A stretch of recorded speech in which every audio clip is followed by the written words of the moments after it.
అందరికీ నమస్కారం. నా పేరు రమ. నా రాక్షసుడు 41వ భాగం.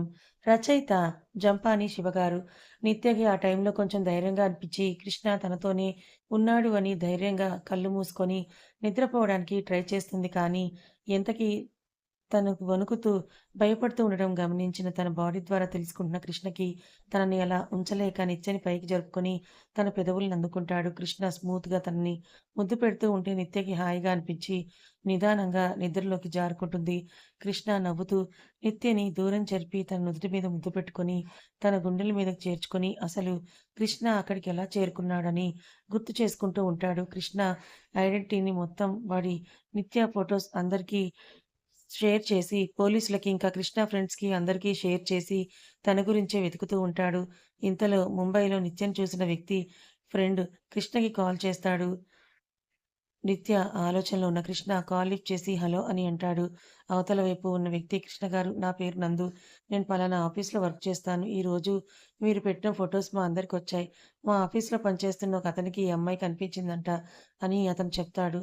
కృష్ణ కంగారుగా తనెక్కడుందో మీకు తెలుసా అని అడుగుతాడు. అతను నాకు తెలుసండి. ఆవిడ ఇప్పుడు ఇక్కడ ముంబైలో చాలా ప్రమాదంలో ఉన్నారు. మీరు తొందరగా కనుక ఇక్కడికి బయలుదేరి ముంబై రండని కాల్ కట్ చేస్తాడు. కృష్ణ ఇంకేం ఆలోచించకుండా ముంబై వెళ్ళి అక్కడ తనకు తెలిసిన పోలీస్ ఆఫీసర్ తన ఫ్రెండే కావడంతో తనకి హెల్ప్ చేయమని అడుగుతాడు. అతను ఏంట్రా ఇలా అడుగుతున్నావు? నువ్వు నన్ను హెల్ప్ అడగటం ఏంటి? నీకోసం నేనేమైనా చేస్తా అని ఆ పోలీస్ ఆఫీసర్ చెప్పడంతో కృష్ణకి అతన్ని కాల్ చేసిన వ్యక్తి గురించి చెప్తాడు.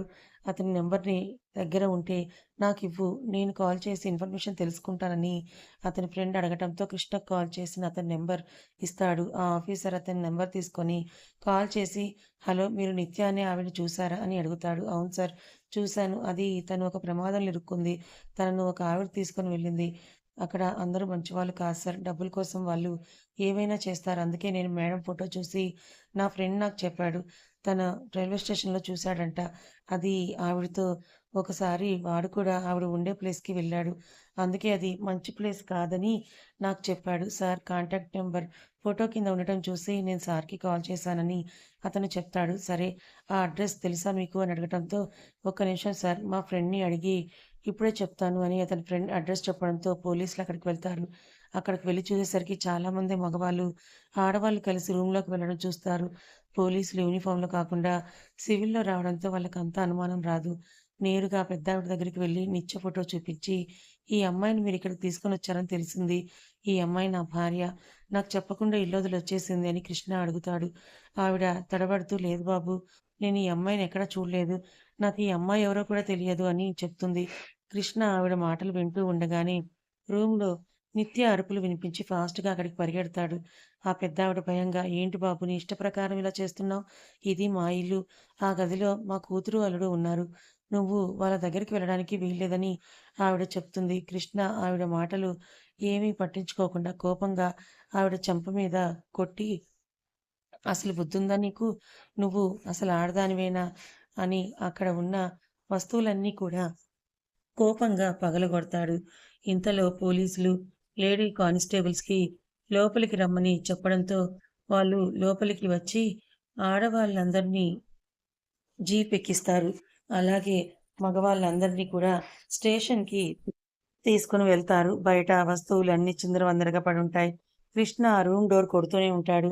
అది ఎంతకీ తెరుచుకోకపోవడంతో కోపంగా ఆ రూమ్‌ని పగలగొడతారు. అలా నిత్యని కృష్ణ సేవ్ చేసుకుంటాడు. అలా జరిగిందంతా గుర్తు చేసుకొని నిత్య వైపు ఒకసారి చూస్తాడు. నిత్య ప్రశాంతంగా నిద్రపోవడం గమనించి కృష్ణ కూడా ఆలోచనల మధ్య ఎప్పటికో నిద్రలోకి జారుకుంటాడు. విక్రమ్, సంధ్య వాళ్ళు హాస్పిటల్‌కి వెళ్తారు. అక్కడికి వెళ్ళేసరికి సాక్షి బయట కూర్చొని ఏడుస్తూ ఉంటుంది. కిరణ్‌కి డాక్టర్స్ ఆపరేషన్ చేసి బయటకొచ్చి ఆపరేషన్ సక్సెస్ అయింది. అయినా అతను కొన్ని రోజులకి సెట్ అవుతాడు. మీరు ఆయన్ని డిస్టర్బ్ చేయకండని డాక్టర్ చెప్పేసి అక్కడి నుంచి వెళ్ళిపోతారు. డాక్టర్స్ వెళ్ళాక విక్రమ్ వాళ్ళు కిరణ్ ఎక్కడ ఉన్నాడని తెలుసుకొని రూమ్ దగ్గరికి వెళ్ళేసరికి సాక్షి బయటే కూర్చొని ఏడుస్తూ ఉంటుంది. విక్రమ్ సంధ్యకి ఆ అమ్మాయిని చూసి ఎందుకో అనుమానంగా అనిపించినా పెద్దగా పట్టించుకోకుండా అప్పుడే రూమ్‌లో నుంచి వస్తున్న నర్స్‌ని అడుగుతాడు. నర్స్, "ఓహ్! ఆ అబ్బాయికి ఇప్పుడే ఆపరేషన్ జరిగింది. ఇప్పుడు అతనికి పర్వాలేదు. మీరిక్కడే ఉండండి. నేను వెళ్లి డాక్టర్‌ని పిలుచుకొస్తానని" నర్స్ చెప్పేసి అక్కడి నుంచి వెళ్ళిపోతుంది. విక్రమ్ వాళ్ళు అక్కడే వెయిట్ చేస్తూ ఉండడంతో డాక్టర్ గారు అక్కడికి వచ్చి, "చెప్పండి. ఈ పేషెంట్ తాలూకా మీరేనా అని అడుగుతాడు. అవును, వీడు నా ఫ్రెండ్. నా పేరు విక్రమాదిత్య అని చెప్తాడు. ఓహ్! విక్రమాదిత్యనా? మీ గురించి నేను చాలా సార్లు విన్నాను. ఇతను మీ ఫ్రెండా? నిజంగా మీ ఫ్రెండ్‌షిప్ చాలా గ్రేట్ అండి. మీకు ఏదైనా అవుతుందంటే ఆయన ప్రాణం పోతున్నట్టుగా ఫీల్ అవుతారు. ఈ రోజున కిరణ్ ప్రాణాలతో ఉన్నాడంటే దానంతటికి కారణం అదిగో అక్కడ కూర్చొని ఉంది చూడండి. ఆ అమ్మాయే. ఆ అమ్మాయి కనుక లేకపోతే అతను మనకు దక్కేవాడే కాదు. ఎనీవే మీరు తనకి థాంక్స్ చెప్పుకోవాలని డాక్టర్ సాక్షిని చూపించి జరిగింది మొత్తం చెప్పి అక్కడి నుంచి వెళ్ళిపోతాడు. విక్రమ్, సంధ్య సాక్షి వైపే కృతజ్ఞతతో చూస్తారు. సంధ్య సాక్షి దగ్గరికి వెళ్లి థ్యాంక్ యూ అండి. మీరు మా అన్నయ్య ప్రాణాలు కాపాడారు. మీరు లేకపోతే ఈరోజు మా అన్నయ్య పరిస్థితి ఎలా ఉండేదో అని ఏడుస్తూ అడుగుతుంది. సాక్షి చిన్న నవ్వుతూ ఇప్పుడు ఆయనకేమీ కాలేదు కదా! ఆయన సేఫ్‌గానే ఉన్నారు. మీరు ఆయన్ని హైదరాబాద్‌కి షిఫ్ట్ చేయండి. ఇక్కడ ఉంటే సేఫ్ కాదని సాక్షి చెప్పేసి, సరే నేను ఇంటికి వెళ్తాను. మీరిక్కడే ఉంటారా? అని అడుగుతుంది. మీరు అని సంధ్య అడుగుతుంటే, నేను రానా వాళ్ళ సిస్టర్‌ని. అన్నయ్యకి కూడా ఆపరేషన్ జరిగింది. ఇంటి దగ్గర మా అమ్మకి ఎలా ఉందో ఏంటో తెలియదు. అందుకే ఇంటికి వెళ్లారు. నేను ఇంటికి వెళ్తున్నాను. మీకేదైనా అవసరం ఉంటే నాకు కాల్ చేయండని సాక్షి అంటుంది. విక్రమ్ డాక్టర్స్‌తో మాట్లాడి తనని హైదరాబాద్ షిఫ్ట్ చేస్తారు. రానా వాళ్ళని అక్కడ ఒంటరిగా వదిలేయటం ఇష్టం లేదు విక్రమ్‌కి. అందుకే రానా వాళ్ళని కూడా తనతో పాటుగా తీసుకొని వెళ్ళాలనుకుంటాడు. ఆ విషయం రానాతో చెప్తే రానా ఒప్పుకోలేదు. కానీ విక్రమ్ ఇప్పుడు వాడు తప్పించుకున్నాడంటే నువ్వు సేవ్ అయిన ఆంటీ ప్రాణాలకి చాలా ప్రమాదం.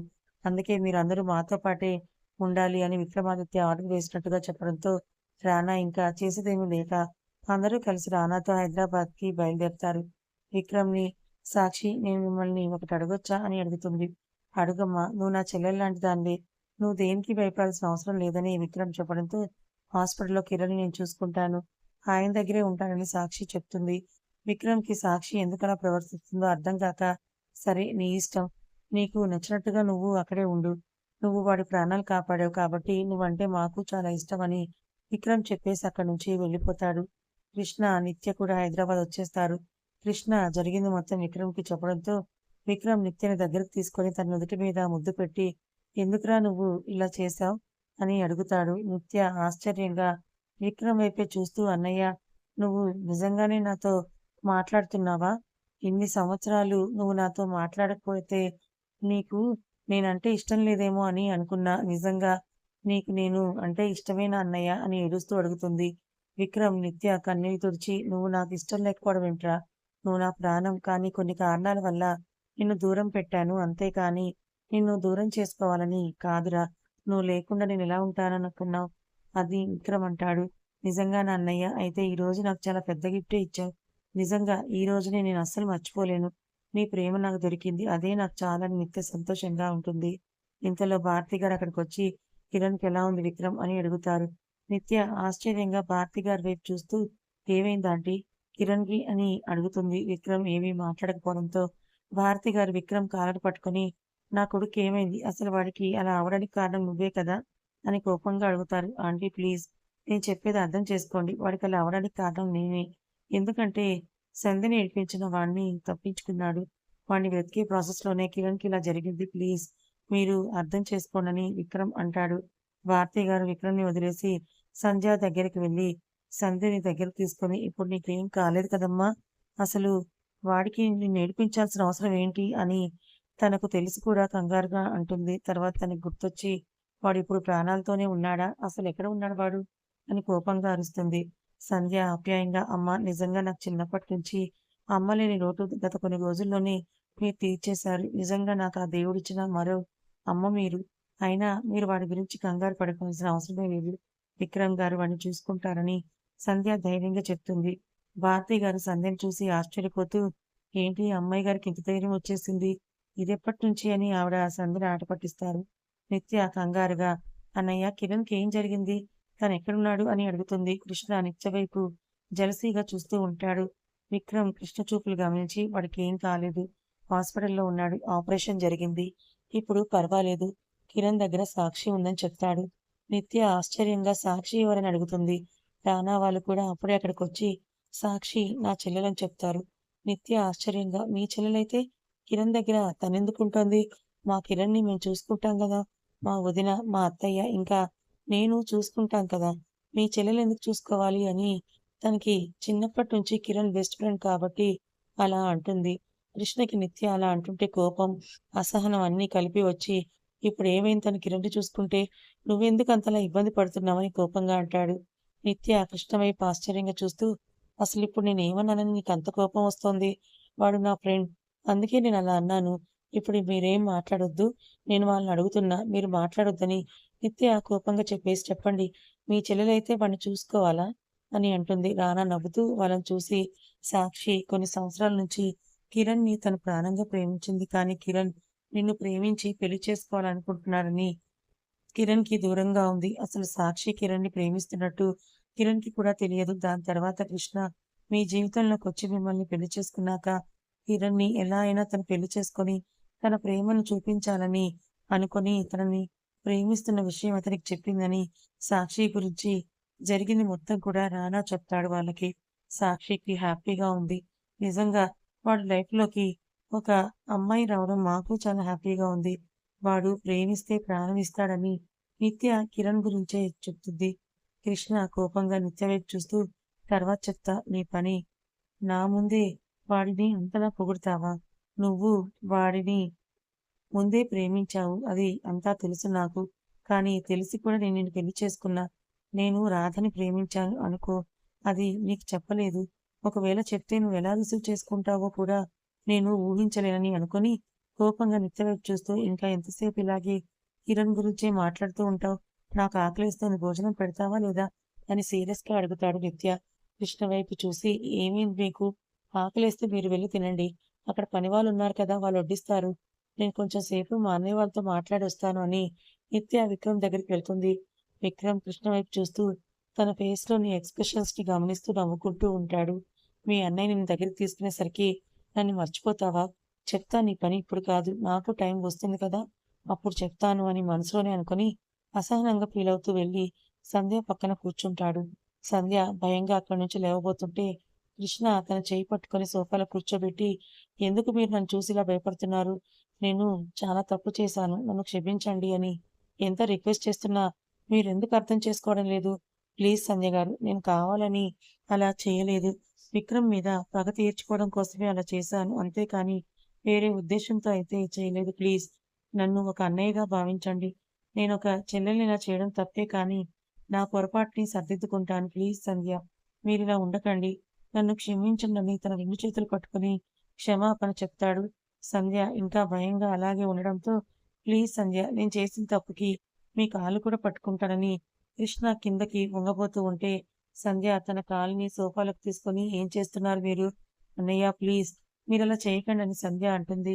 మొదటిసారిగా తనని అన్నయ్య అని పిలిచిన సంధ్యని ఆప్యాయంగా చూస్తూ నిజంగానే నీ విషయంలో నేను చాలా తప్పు చేశాను. ఇంకెప్పుడు నీ విషయంలో అలా చేయనని సంధ్య పక్కనే కూర్చొని తనకి మాటలు చెప్తూ ఉంటాడు విక్రమ్. అదంతా దూరం నుంచి చూస్తూ తన మనసులో కొంచెం ప్రశాంతంగా ఫీలయ్యి హమ్మయ్య!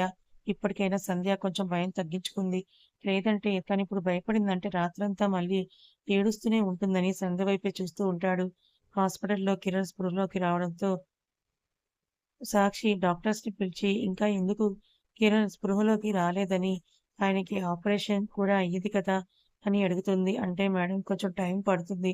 మీరు కంగారు పడకండి. తను ఇప్పుడిప్పుడే ట్రీట్మెంట్‌కి రెస్పాండ్ అవుతున్నారు. మీరు ఆయన్ని జాగ్రత్తగా చూసుకోండి అని చెప్పేసి డాక్టర్స్ అక్కడి నుంచి వెళ్ళిపోతారు. సాక్షి కిరణ్ చేయి పట్టుకొని ఇంకా ఎన్ని రోజులు మీరు ఇలాగే ఉంటారు? నాకు మీతో మాట్లాడాలని ఉంది. మీరంటే నాకిష్టం. కిరణ్ నేను మిమ్మల్ని పెళ్లి చేసుకోవాలని అనుకుంటున్నా. కానీ మీకు నేనంటే ఇష్టం లేకపోతే నేను మీకు దూరంగానే ఉంటానని బాధగా కిరణ్ వైపు చూస్తూ ఉంటుంది. కృష్ణ విక్రమ్ దగ్గరికి వచ్చి నేను మీతో మాట్లాడాలి అని అంటాడు. విక్రమ్ సరే పదండని అందరూ హాల్‌లో ఉంటే కృష్ణని గార్డెన్‌లోకి తీసుకొని వచ్చి చెప్పండని అంటాడు. కృష్ణ తడబడుతూ అది వాడిని ఏం చేశారు? కనీసం వాడెక్కడున్నాడో కూడా తెలియట్లేదు. వాడిని చంపేశారా? లేదా వాడు చస్తే కానీ మన సంధ్య ఇంకా హ్యాపీగా ఉండదని అంటుంది. వాడిని ఏం చేయాలో నాకు తెలుసు కానీ, ఇప్పుడు ఏమీ చేయను. వాళ్ళ ముగ్గురి చావు నా చేతుల్లోనే కానీ, అది ఎంత క్రూరంగా ఉంటుందో వాళ్ళ జీవితాంతం అనుభవించాలి. వాళ్ళని చంపను కానీ, బ్రతికినంత కాలం ఎవరికైనా సరే వాళ్ళని చూస్తే ఇంకోసారి అలాంటి తప్పు చేయకూడదని అనిపించేలా చేస్తానని విక్రమ్ అంటాడు. ఇంతలో విక్రమ్‌కి హాస్పిటల్ నుంచి కాల్ రావడంతో అతను కాల్ లిఫ్ట్ చేసి, "ఆ! చెప్పండి డాక్టర్" అని అంటాడు. డాక్టర్ చెప్పింది విని కంగారుగా కృష్ణ వైపు చూసి, "మనం ఇప్పుడు హాస్పిటల్‌కి వెళ్ళాలి. ఇంట్లో వాళ్ళని డిస్టర్బ్ చేయకండి అని చెప్పేసి విక్రమ్ కృష్ణని తీసుకొని హాస్పిటల్‌కి స్టార్ట్ అవుతాడు. నిత్య, సంధ్య ఇద్దరూ మాట్లాడుకుంటూ ఉంటారు. వాళ్ళు తను పరిచయం చేసుకొని తన గురించి చెప్పి వాళ్ళతో కలిసిపోతుంది కావ్య. రానా పైన రూమ్‌లో రెస్ట్ తీసుకుంటూ ఉంటాడు. కావ్య టైం చూసి నేను ఆయనకి టాబ్లెట్స్ ఇచ్చేసి వచ్చేస్తాను అని కావ్య జ్యూస్ తీసుకొని రానా దగ్గరికి వెళ్తుంది. కావ్య రానాకి జ్యూస్ తాగించేసి మీరు రెస్ట్ తీసుకోండి నేను కిందకి వెళ్తానని కావ్య వెళ్తూ ఉండగా ప్లీజ్ ఇక్కడే నా దగ్గరే కూర్చోవా? నేను నీతో కొంచెం సేపు మాట్లాడాలని రానా తన చేయి పట్టుకొని పక్కనే కూర్చోపెట్టుకుంటాడు. హాస్పిటల్‌కి వెళ్ళిన విక్రమ్, కృష్ణ ఫాస్ట్‌గా కిరణ్ ఉంచిన రూమ్‌లోకి వెళ్లి చూసి ఆశ్చర్యంగా అలాగే నిలబడిపోతారు. ముందుగా తేరుకున్న విక్రమ్ ఫాస్ట్‌గా కిరణ్ దగ్గరికి వెళ్లి అతని చేతిలో నుంచి సాక్షిని విడిపించబోతాడు. కిరణ్ కోపంగా విక్రమ్‌ని పక్కకి నెట్టేసి సాక్షి మెడ మీద ఇంకా పట్టు పెంచుతూ చెప్పవే నా ఫ్రెండ్‌ని చంపుతావా? చంపవే చూస్తానని కోపంగా అతని పిడికిలి బిగించి అరుస్తాడు. విక్రమ్ ఫాస్ట్‌గా మళ్ళీ కిరణ్ దగ్గరికి వెళ్లి కృష్ణని కూడా హెల్ప్‌కి రమ్మని పిలవడంతో ఇద్దరూ కలిసి సాక్షిని కిరణ్ నుంచి దూరం చేస్తారు. సాక్షి పెద్దగా ఏడుస్తూ అక్కడే కుప్పకూలిపోవడంతో అక్కడ ఉన్న నర్సులు సాక్షిని తీసుకొని వేరే రూమ్‌లోకి వెళ్తారు. కిరణ్ అప్పటి వరకు ఉన్న కోపం మొత్తం పోయి నీరసం ఆవహించి కళ్ళు తిరిగి విక్రమ్ మీద పడిపోతాడు. విక్రమ్ డాక్టర్స్ అందరూ అక్కడే నిలబడి చూస్తూ ఉంటే కోపంగా వాళ్ళ వైపే చూస్తాడు. డాక్టర్స్ ఫాస్ట్‌గా విక్రమ్ దగ్గరికి పరిగెత్తుకుంటూ వచ్చి కిరణ్ తీసుకొని వెళ్లి బెడ్ మీద పడుకోబెట్టి అతన్ని చెక్ చేసి విక్రమ్ వైపే తిరిగి అది సార్ కిరణ్ సార్ కోలుకున్నారు. కాకపోతే తన మైండ్ చాలా డిస్టర్బ్‌గా ఉంది అని అంటారు. విక్రమ్ కోపంగా అసలు జరిగిందేంటో చెప్పకపోతే ఇప్పటికిప్పుడు మీ హాస్పిటల్ లేకుండా చేస్తానని విక్రమ్ వార్నింగ్ ఇవ్వడంతో డాక్టర్స్ అందరూ భయపడిపోయి చెప్తాను సార్ అని జరిగింది చెప్తారు. సాక్షి కిరణ్ పక్కన కూర్చొని ఆలోచిస్తూ నేను అక్కడ హాస్పిటల్‌లో ఉన్నప్పుడు విక్రమ్ సార్ గురించి మాట్లాడితే కిరణ్ స్పృహలోకొచ్చాడు కదా! ఇప్పుడు కూడా విక్రమ్ సార్ గురించి మాట్లాడితే స్పృహలోకి వస్తాడేమో అని సాక్షికి అనిపించి డాక్టర్స్‌తో మాట్లాడుతుంది. డాక్టర్స్ మంచిదే కానీ అతను ఎలా రియాక్ట్ అవుతాడో తెలియదు కదా మేడం! ఒకసారి ఆలోచించుకోండని డాక్టర్స్ ఎంత చెప్తున్నా లేదు కిరణ్ ఎలా అయినా సరే తను ముందు స్పృహ రావాలి.